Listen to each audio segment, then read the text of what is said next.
to never steer me wrong. So lead on, good shepherd, lead on. Well, hello everyone, and welcome to the For His Namesake podcast, where we talk about leadership skills for this generation that they can use not only in their church, school, and community, but most importantly, their entire Christian walk. And so today with us, we have Brother Jim McComas, one of our next authors in our book. And so just so everybody can know a little bit about you, just tell us a little bit about yourself, Brother McComas. All righty. Well, I'm originally from Northeast Ohio. For the last 13, 14 years, lived in Tennessee, and for the last 7 years in East Tennessee. I'm the executive director of FWB Baptist Family Ministries, which is located in Greenville, Tennessee. That's the short version. I didn't. That's good. And so over your life now, what are some leadership opportunities that you've had over the years? Okay. Well, in 1993, as a 23, 24-year-old man, I became pastor of Canaan Free Will Baptist Church in Creston, Ohio. Pastored there for 21 years. While serving in Ohio, I ended up being the vice chairman of the board of directors of the Ohio Free Will Baptist Association. Held various positions in our conference that the church was involved with. I was also on the board of directors of our crisis pregnancy center there in Wayne County, Ohio. Then when we moved, now it's been 13 years ago, I became the director of church revitalization for the Free Will Baptist North American Ministries department, which is our home mission, the home mission arm of the denomination. So I worked for almost 5 years in the Free Will Baptist, the national office, the denominational office there in Nashville. And now for the last 7.5 years, I've been the CEO and executive director of Free Will Baptist Family Ministries, which is located in East Tennessee. So that involved us moving from Nashville to East Tennessee. That's awesome. And over that time, who have been some leaders that you've looked up to? Well, all of the pastors that I've had in my life, I've learned both positive and negative things, both good and bad, both ways to do things, and some maybe a few times ways not to do things. But I've always learned from the pastors that I have had. Heroes and mentors would be Brother Vernon Barker was like my Apostle Paul growing up, and then of course I got to work with my mentor. Dr. David Crow, who is still today the executive director and CEO of NAM, North American Ministries. So those would be some good ones. And then I would say recently I got to work alongside he's for 5 years. When I got here, I was able to hire a good friend of mine, Jim Robinette, who was the chief operating officer for our ministry. Our ministry is, one of the largest in Free Will Baptist, over 200 employees across several states. So Jim was a retired, he was the global launch project manager for Ford Motor Company North America for several years. So he was an executive in the business world. So I learned a lot of leadership things from him. And then one of my nearest and dearest friends to this day is Dr. Jeff Jones, who is the pastor at Hilltop and now the president of Southeastern. And he and I are built a lot alike leadership-wise. So I obviously think he's a brilliant guy because we agree. Our leadership styles are very, very similar. So those would be some names. That's great. And looking at those men and positions you've had over the years and the experience you've had, if you could define leadership in one word, what would it be and why? I would say example, because I think that it's you have to model what you want people to follow. Mm-hmm. People cannot follow a parked car. So if I am going if I want something to be a certain way, if I want people to act a certain way, if I want people to do certain things, then I need to model that to show them by example, not just do as I say, but do as I do. So Mhm. I think example would be my word. That's good. And so in your chapter in the book, um, I will say it's definitely kind of maybe a chapter most people wouldn't think would be in a leadership book. It's kind of maybe not one of your main characteristics you would think of or topics you would think of about leadership. But your chapter is, of course, through tragedy. How can we lead through tragedy? And so, um, the reason I picked you for this chapter is because, growing up at Cramerton, going to conferences, I'd heard your story and your background of the tragedy that struck your life. And so, just so everybody can know a little bit about your background, just tell us and walk us through the tragedy that happened in your life. Okay. So the tragedy you're referring to really literally did shape, it redirected our entire ministry. And in fact, the tragedy, which would involve the loss of our oldest son, Matthew, is really the reason why I'm at where I'm at now. So, Beth and I have two boys, Matthew and Aaron. Matthew was our oldest, and after to make a very long story short, Matthew battled an addiction problem, an issue that started when he was 15 years old, and which ended up being in a heroin addiction.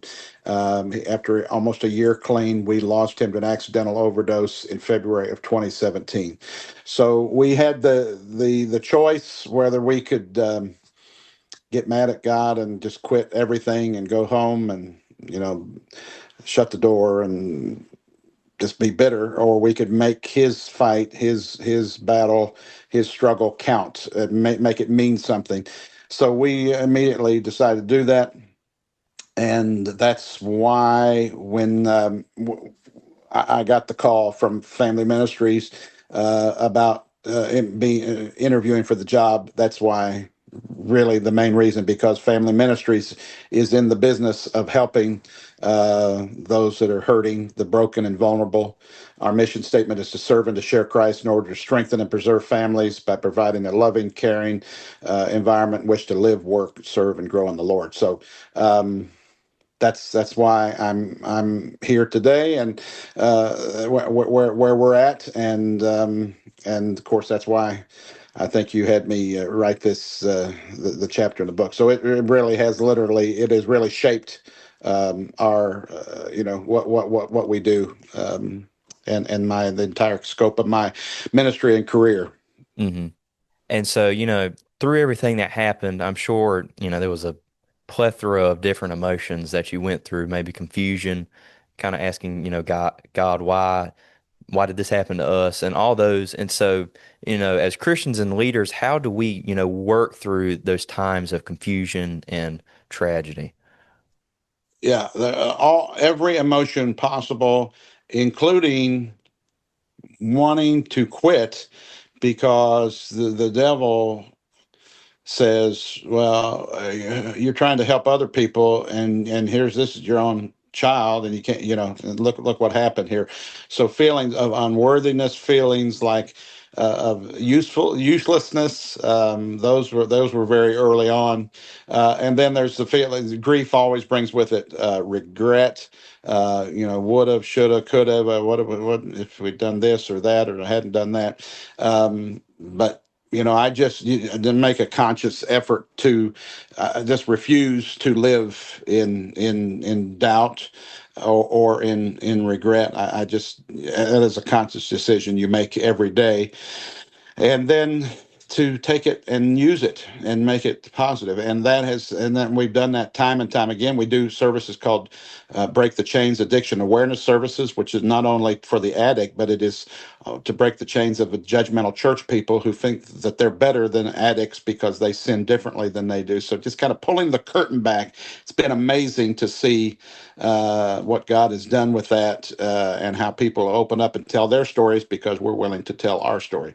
And then at Family Ministries now, in the last year and a half, we have added an addiction program. We now have Exodus 14 as a part of our ministry, which is now for men and women. We have a 1 year faith-based addiction recovery program. We have close to 40 men, and we just opened the women's part, and there's I think 7, maybe by the end of the weekend, 9 ladies in that program.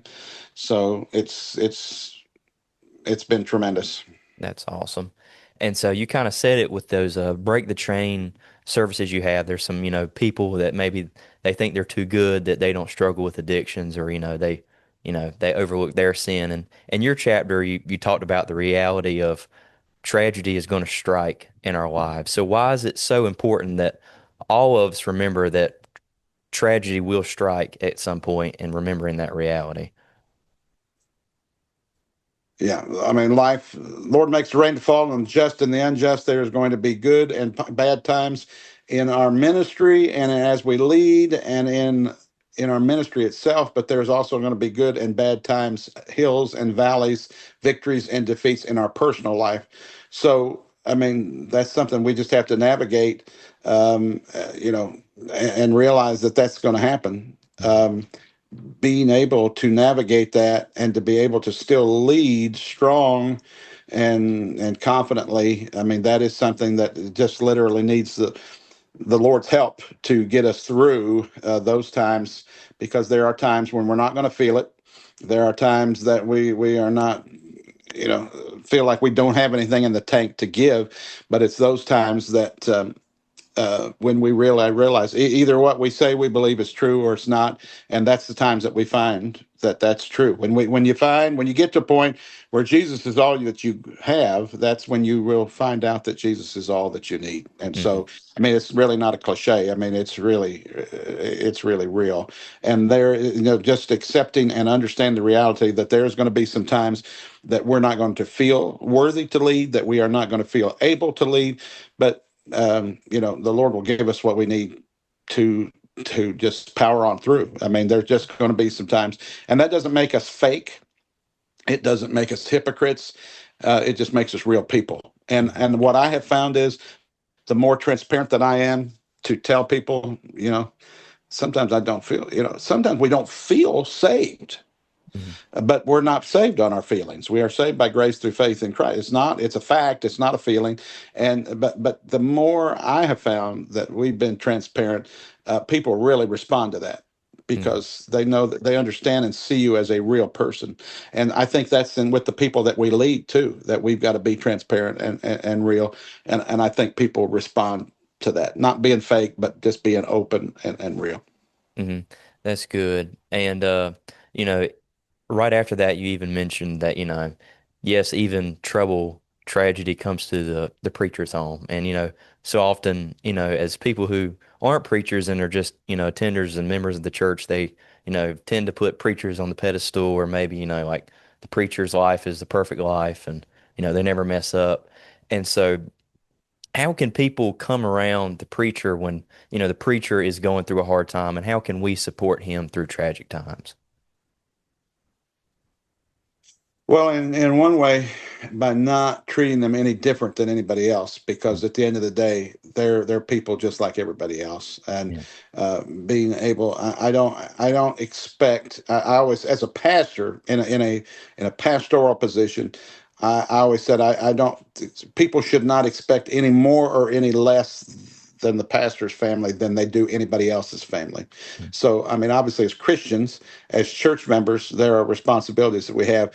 But just because you're in the pastor's family does not mean you have any superpowers, and that includes the pastor too. We're just normal people. So, not play. I would ask people say that don't place undue expectations on leadership, and understand that they are just people like everybody else, and treating them like everybody else. But then I would say, in general, in relation to grief and tragedy, when something really, sometimes we have two tendencies. When somebody loses somebody or something, one tendency is, well, we have to say something, and sometimes we say really stupid stuff. So just understand. And then the other thing is, sometimes we stay away from somebody because we don't know what to say. But here's the reality: I mean, I'm talking about real tragedy. I'm not talking about a bad day. I'm talking about, I mean, life-changing tragedy. There isn't anything anybody can say. There is not anything anybody can say. By the way, there's not anything any preacher can say. There are some, but being there, being present, and extending a hug, and I love you. Just being there.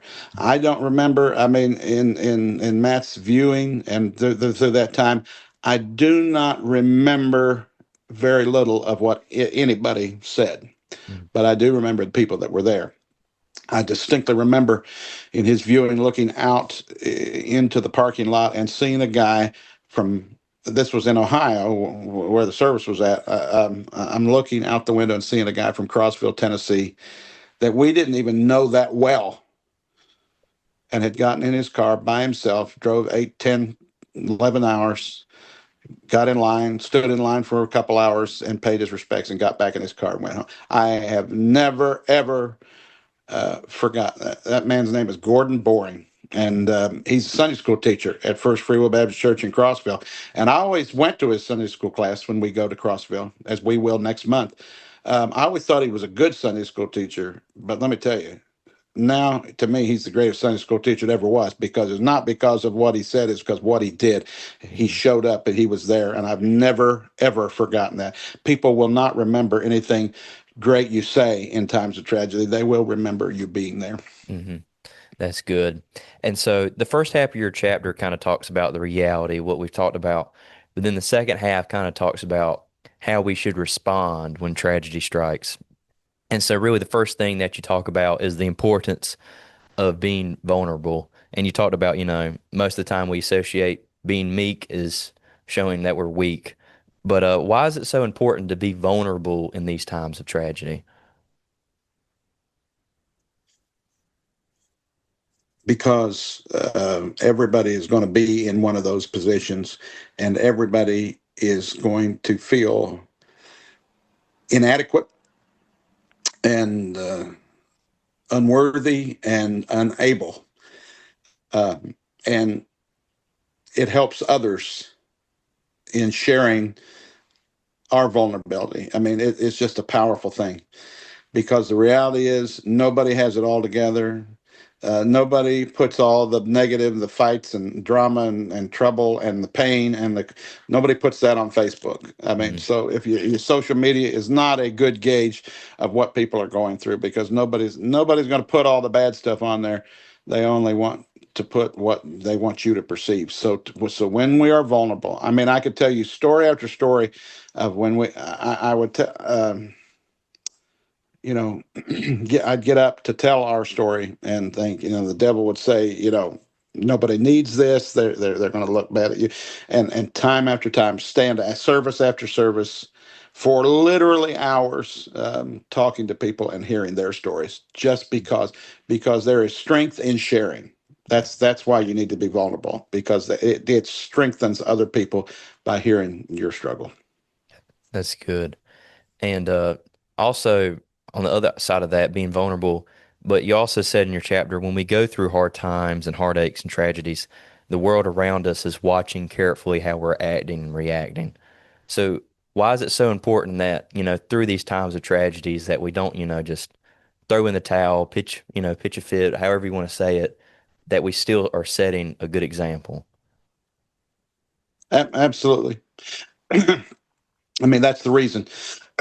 Because I say this, don't waste your brokenness. In those times when everybody knows you're hurting, brokenness attracts an audience. And I think I said this in the book. When when you go in a restaurant on a Friday or Saturday night, and it's real noisy, and then a waiter or waitress drops some plates or dishes or some cups on the ground, and it shatters. For a moment, everybody stops what they're doing and everybody looks, because brokenness attracts an audience. And that is when, just like Job's friends gathered around him, people are watching. Well, they served God, when it was good, but what are they going to do now? And that is why we cannot waste those moments. But that will show truly to the world what we're made of. It'll show the lost world, but it'll also show other believers what we are made of. Mm-hmm. And, continuing that thought, even being our relationship with others, and most importantly, keeping our relationship with God and our family. And why is it so important that we, stay true with our relationship with God and our family through these times? Well, because at the end of life, there is only two relationships that matter: is am I okay with the Lord, and am I okay with my family? I've never seen anybody on their deathbed want to, say, bring me my checkbook. I want to see my bank balance again. There isn't anything more important ever in our life, especially when it comes down to the end of life. There isn't anything more important than our relationship to the Lord and to our family. And so, and in times of tragedy, that proves what we're made of. And good families come together in times of trouble. And then, when we have a solid relationship with the Lord, we can draw closer to Him. Um, you know, and we can have the attitude that Paul did. He said, "Most gladly, therefore, will I glory in my infirmities, because when I'm weak, then am I strong." So, again, that's where we get to live out all those things that we have read and heard about and say that we believe. It becomes real. Mm-hmm. And, not only, through those relationships and having a good example, you talk about being steadfast through the storm. And you talk about in Judges 8 that phrase, faint yet pursuing. And so why is it so important that, through these times that we just still stay the course and remain steadfast? Because others are watching, Hmm. and because we're too near home to quit. And again, that we have an audience, and that um, if it's not real then it's not real. Hmm. Either it's true or it's not. So we have to live out our faith, and there's no more better time to do that than when we're going through a valley. Hmm.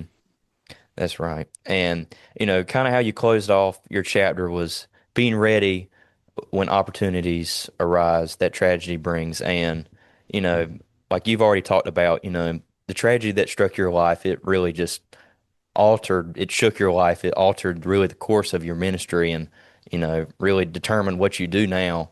But you said this phrase, and I think it's a good thing to end on.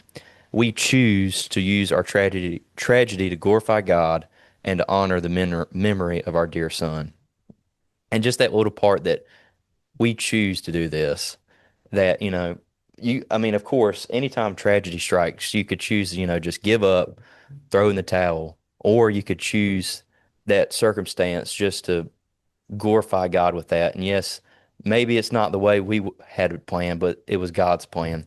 And so just to close out, what is, if you're in your ministry, I'm sure you've come across so many broken families, so many just crazy stories of people in crazy times of tragedy. If you would just share, if you're comfortable, like just one story of an interaction you've had with somebody through your time of ministry about tragedy. Um, Again, and all of this centers around being able to open ourselves up. And this is this is where you think broken people are around us. They're around us every day. Hmm. They're in every pew. But again, being vulnerable and opening ourselves up. I can remember being in a service, and I shared our story. There was a very well-known music group there that night, and I was like, this is, these people don't know me. This is not, the devil always fights, this is not what you want people, the first thing people to know about you is this story. But I'll never forget, the service was not even over yet. And I was pulling my headset off back at the sound booth, and a man pulls me out into the hallway, and he's bawling, pours out, starts pouring, has me up against the wall, going, telling his testimony, sexually abused by a family member as a child, cocaine addict, has never drawn a sober breath his entire adult life. And I mean, he's pouring all of this stories of abuse and pain.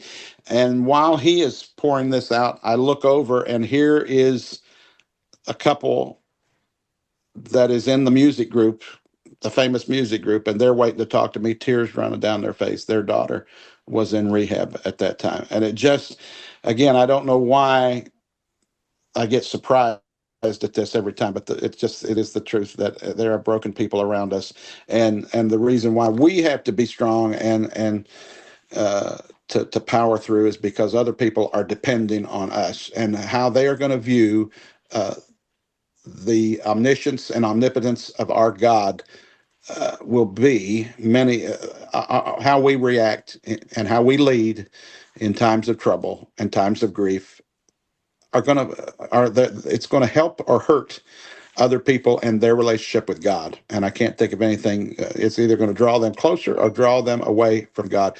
And that, I can't think of a better reason why we need to be strong and be vigilant and say, God, give me the strength to get through this and lead well during tragedy. That's so good.